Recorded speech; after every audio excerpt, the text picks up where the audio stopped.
It's Monday morning. My name's Dan Reaves. Let's bring in Justin Kanew, the Tennessee Holler. He joins us this morning. Justin, good Monday morning and happy MLK Day. How are you, sir? Happy MLK Day, Dan. I'm fine. Thank you for having me on. Well, it's a pleasure to have you. And I was checking out this morning some things that you're working on, and it's why this surprises me, I don't know, but it's still stunning when you read it, when it's in print, that 740,000 Tennesseans are uninsured. It's a shame. It's a disgrace. You're right, for Tennessee not to expand Medicaid, policy murder, and don't tell me we can't. When you get elected, you get free health care. The emperor has no clues or has no clothes, but the emperor does have health care coverage. And I've said this many times in the program, Justin, if you want to give politicians incentive to change this absolute toxic train wreck of a medical system we have, then they should be put in the same boat as you and I. Instead, we've got to supply them with Cadillac health care. What do you say to that? I think you're absolutely right. They get state health care plans. These are the same people that have been fighting against Medicaid expansion in Tennessee. And just to put some numbers on it, we reject $1 billion a year every year we don't expand in Tennessee. Take me outside. Raising it to 138% of the poverty level would put 300,000 more people on the rolls that would be able to see a doctor when they get sick. We are number one in medical bankruptcies here in Tennessee. We're at the bottom in infant and maternal mortality rate. We're at the top in rural hospital closures per capita. So it is policy murder. It's a disgrace. And the clip that you're talking about, we posted, was Reverend Dr. Barber when he was in Nashville for MLK Day 2 years ago. And he went on a rant about you can't say you support Martin Luther King and post memes about him on days like today when you spend the other 364 days a year fighting against his agenda to get people health insurance and to lift poor people up across the country. So Reverend Dr. Barber said that on a stage with Governor Lee sitting right behind him. It was one of the greatest moments that I've seen in the last couple of years since we've been running the Holler. And I think more people need to speak truth to power like that. So I appreciate that you're willing to say it on your show. Well, Justin, you probably find this same hurdles that I do in trying to figure out why Tennesseans specifically, and in general Americans, vote against their own interests until the people are educated on what's going on. Because I think they understand that, hey, we're getting screwed. They just don't know who's doing it. How do we tackle this and educate Tennesseans on what's really going on and the type of power that we could actually have if we all came together, white, black, brown, power with the people? That's when we could get things done. How do we go about that? Well, that's the question. You just asked it the exact right way. It is about coming together, putting aside our racial differences, any other kinds of differences we have, and focusing on the issues that really would bring us together and should bring us together that aren't partisan issues, like getting people health care, putting more money in people's pockets, making sure people can take care of their families. So those are the issues that we need to focus on. We need people to vote based on those issues. But the reason that we don't break through is because there are entrenched status quo special interests who don't want us to. They oftentimes control the airwaves. They are in the pockets of special interest corporations, big donors. They want things to stay the way they are, whether it's big pharma, whether it's, big energy, that kind of thing. And their biggest fear is what you just said. It's people coming together across racial lines, understanding that these issues affect all of us equally, no matter what color our skin is. And that is the message that Martin Luther King was carrying. It's the message that Reverend Dr. Barber carries to this day with the Poor People's Campaign. And Tennessee especially is a place that really needs to hear that message. We have a lot of poverty. We are a very haves versus have-nots state. And the problem is the people in power, the supermajority that we have in power, they don't tell that part of the story. They go around talking about how fiscally responsible we are, but they don't talk about the $730 million in TANF funds they don't spend. They talk about how great our healthcare system is, but they don't talk about how many people don't have coverage, how many hospitals are closing. People need to start hearing the whole story, and that's why we started the Holler, and that's why I appreciate, again, what you're saying on your show. Well, and Justin, the feeling's mutual in the work that you guys are doing, true journalism. Now, Justin Kanew is our guest with the Tennessee Holler. The website is tnholler, HOLLER.com, tnholler.com. You can find him, The Tennessee Holler, on Facebook and on Twitter. Now, Justin, here in West Tennessee, we've really been getting the short end of the stick. It's almost as though that's, well, I go back to Haslam and now Governor Lee, that they almost consider Tennessee to be much like West Virginia. In Virginia, there's Tennessee and then there's West Tennessee. While Middle and East Tennessee get the bulk of the economic development money, although we equally pay the taxpayers of West Tennessee. Here in West Tennessee, we're washing our clothes in the canoe. Not the canoe, the canal. Justin Kanew. We're stealing bread from ducks is what I'm trying to tell you, is the mega sites. It's empty. But Justin, and when it comes to medical, because when people are looking at relocating, when they're looking at maybe moving a factory to West Tennessee, one of the first things they look at is medical, is health care. And that $1 billion a year that Tennessee has waved bye-bye to because of, I think, politics, we've seen, some major towns in West Tennessee lose their hospitals. Humboldt, Trenton, McKenzie, Brownsville, and there are more out there. So it's just stunning. And to highlight it, you may recall, certainly you remember Governor Ned Ray McWhirter and the great run he had over 8 years as governor and was Speaker of the House before that. His son, Mike McWhirter, who's a conservative Democrat, was running, and he couldn't even win in his own hometown, although his dad had that great work that he did for West Tennessee. I thought that really highlighted the partisan divide in Tennessee. Well, let's talk about what it goes back to, right? This expansion that we're talking about, first of all, it's just math. And, there's a reason Governor Haslam, our Republican governor, wanted to expand Medicaid. There are plenty of Republican reps in the places that you just mentioned where hospitals are closing who have said we're doing the wrong thing by not expanding. But it is politics. That's what happened. It was because it was tied to Obama's signature piece of legislation. They call it Obamacare. It's the Affordable Care Act. And it's why they didn't want to expand. And then over time, because they were so entrenched with what they had done, they just refused to admit that they were wrong, no matter how many people it's hurting. Now they've turned around and tried to pass this block grant, which I think will hurt even more people. There are no guarantees. Even one more person will have coverage because of it. And again, it's playing politics with people's lives. So we do need to get past the partisan divide, especially when it comes to this issue. There are real people hurting. I don't know if you've ever heard of a thing called remote area medical. Yes. It's a group that used to go to third world countries to give health care to people for free in places that they couldn't get it any other way. They've been going to Tennessee a lot lately, East Tennessee, even West Tennessee, and setting up shop. And if you go to one of these places and you see people sleeping in a parking lot at like 3 a.m. to line up to go in and see a doctor or a dentist because they can't do it any other way, it looks like a third world country. There's a lot of pain and suffering here in Tennessee, and expanding Medicaid would not solve the problem, but it would certainly go a long way towards helping a lot of people. And it's simply inexcusable that we haven't done it. And it is policy murder. There are people who are provably dying because they don't have access to health insurance.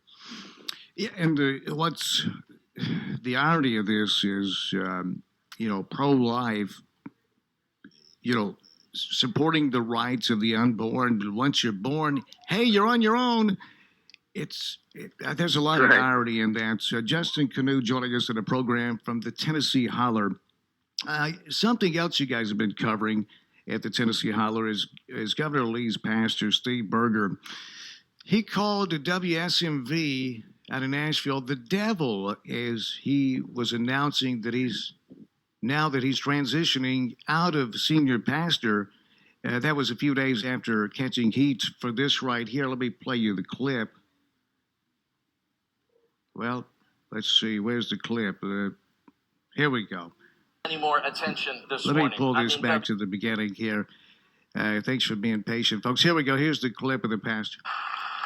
Okay, so enough of that. I don't want to give the devil any more attention this morning. I mean WSMV. I don't want to give them any more attention this morning. Now that was before his congregation at church, and so Justin, not only have local politicians picked up on the politics of division, many pastors are playing that game as well today, dividing. And that's something the ruling class has done since day one on planet Earth. It's a very simple technique. It just happens to work. It's called divide and conquer. This is very concerning. What do you make of this? And why did this is Governor Lee's pastor? What do you think he stepped aside? He said this is something that was already planned, although he didn't mention it. What's going on with Pastor Steve Berger? Yeah, it's interesting, isn't it? So Pastor Steve Berger is at Grace Chapel in Franklin. He's Governor Lee's pastor. He's also Senator Jack Johnson's pastor. And he was in D.C. for the rally that turned into an insurrection or a riot, whatever you want to call it.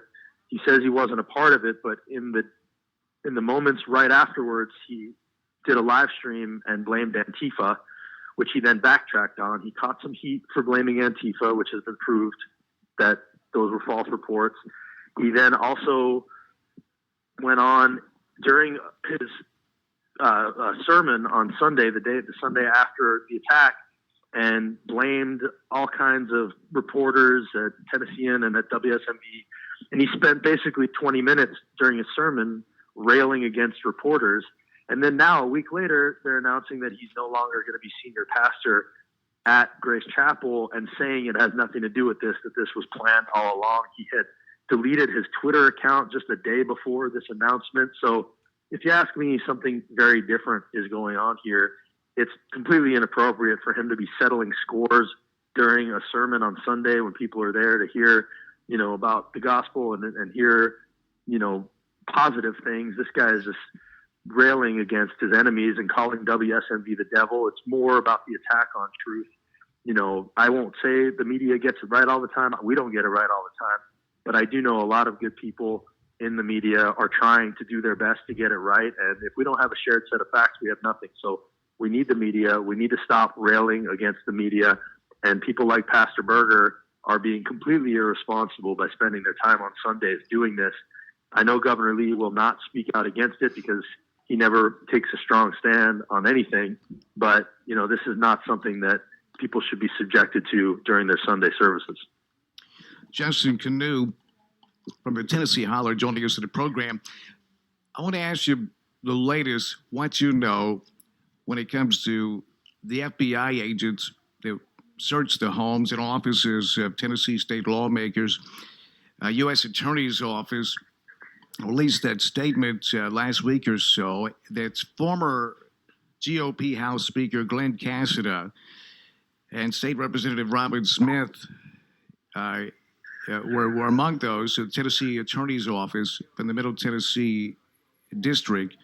What do you know? What's the latest? What's happening? What's the FBI onto with these with Cassida, number one, the former speaker, and some sitting politicians right now? What do you know?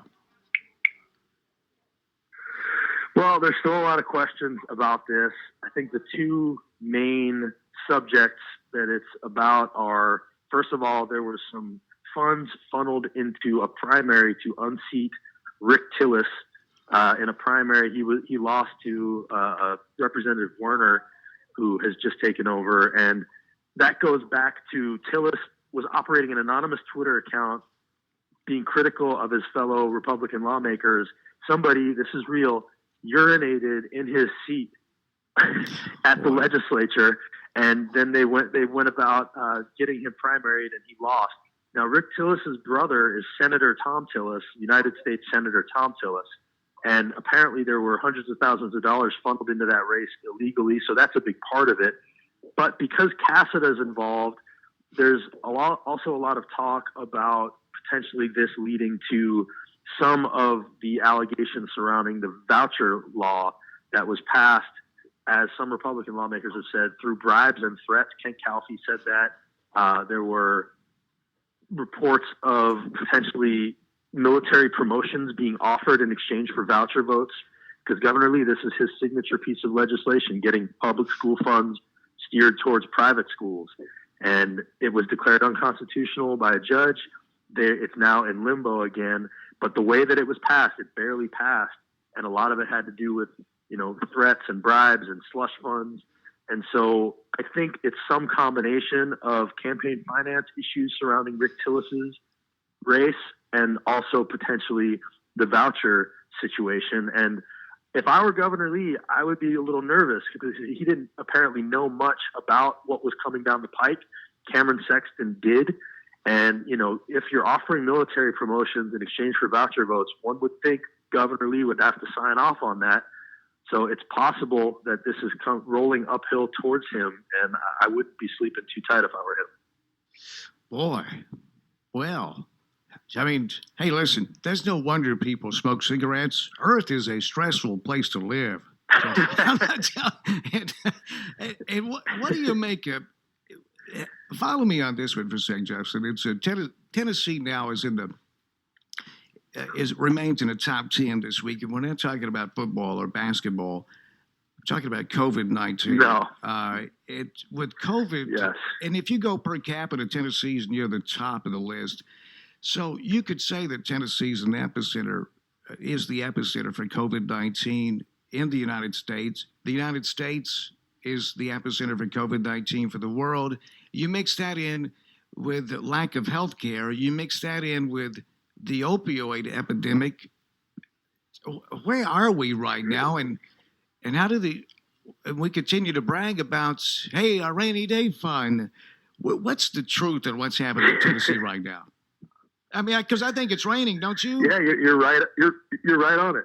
It's pouring. It's pouring. And I think that's the question a lot of people have is, what good is a rainy day fund if you don't use it when it's raining? And yes, we are, we've been on the wrong side of this COVID situation since the beginning. Governor Lee's refrain was the storm is passing. The storm is passing. Well, it didn't pass. It just kind of hovered over us. We were number one for a long time. Yes, we're still in the top 10. And, a lot of it has to do with just a lack of uniformity, a lack of leadership, a lack of willingness to do the right thing. There was never a silver bullet for this, but the signals that were being sent from the top were that it wasn't that serious. Governor Lee was seen without masks on multiple occasions. And, we just never really had people in charge doing the things that needed to be done to eradicate this thing. It was always a tough situation. It was always, a difficult thing to handle, no question. But their priority was always just sort of pretending it wasn't a big deal. And that's why we are where we are. So, hopefully now that people are getting vaccinated, we'll start to see this thing fade away a little bit. But even the vaccination rollout has been rough. There's a lot of vaccines that are sitting, unused. We haven't put the full force of the federal government, the state government behind it. And, I'm hopeful that will change when we have a new administration take over. They seem to be willing to prioritize this. But in the meantime, I think the bottom line is we've seen what happens when you have people in charge of government who don't actually believe government is the answer for anything, and in fact regularly rail against it and vilify it. So, I'm not a big government guy, but I am a good government guy. And I think we do need to understand that government is how we take care of each other. It's not always the bad guy. Justin Kanew, the Tennessee Holler, joining us on the program. I just got a text saying that Freddie is a narcissist. That's, I guess they're talking about my cat. Sorry about that, Justin. Kind of caught me off guard. This, when people, I've got friends and I've got family that listen to this program, and my own mother trusts Sean Hannity more than she trusts trusts me. Yeah. now, now I'm laughing about that, but it's also it's sad. It's what's going on in this country, and this is the result, in my opinion, of 40 years of propaganda. You can't undo that overnight. It takes a concentrated effort to do it, Justin. Yep. And you committed to do that. It sounds like. Yeah, well, just to talk a little bit about the Holler for a second, we started with the Tennessee Holler beginning of last year. Since then, we've got 10 more Hollers that have sprung up. We have Hollers in Memphis, Knoxville, Chattanooga, Harrogate, Tri-Cities, Murfreesboro, on and on. And, we're trying to sort of combat the misinformation that you're talking about. You're absolutely right. So much of the state especially trusts the right-wing media voices that they've heard. And, that's all they hear. They control the airwaves. They're the only input that they have. So what we've tried to do is start the Hollers, talk locally to people where they live, and do it with facts and videos. We're very video-based and social media-based. So if you follow the Hollers, as we like to say, all throughout the state, you'll see the things that we're talking about, and they'll be backed up by video. We won't just, they're not just our opinions, because people can dismiss that as fake news or say it's just your opinion. But we do it with videos. We pull clips out of the legislature, out of committees. We always try to support with evidence. And so if you disagree with the things that we're saying here, talk to us. We're very accessible. Ask us where we're getting our information from, and we'll always happily share it with you. We are not committed to any one party. We are committed to the truth, and we're committed to things like getting people health care and putting more money in people's pockets and crossing partisan divides. So, we're really trying to combat that misinformation that you're talking about. We know it's not going to be something that happens overnight, but we feel like the more that we sound the alarm, the more that we lift up voices that are preaching the truth around here, the better chance we'll have to take the state into a better direction. Justin Kanew, the Tennessee Holler, joining us in the program, and when I talk with someone that's passionate about educating Tennesseans and working hard to share the truth with Tennesseans, it's not committed to one party or the other, but committed to what's in the best interest of Tennesseans and Americans. Justin, I'm kind of like a Great Dane that smells bacon on your clothes. I get excited. But thank you for the hard work that you're doing out there, and we'll be talking often, I hope. That would be great, and I appreciate you having us on. And anytime, Dan, really appreciate you letting me to talk to your audience, and would love to come back on anytime. Well, patriotism is not blind allegiance in one particular party or the other one. And maybe in people are starting to wake up and they understand that and get away from that dogma. It's think for yourself. There's a lot more freedom when you think for yourself.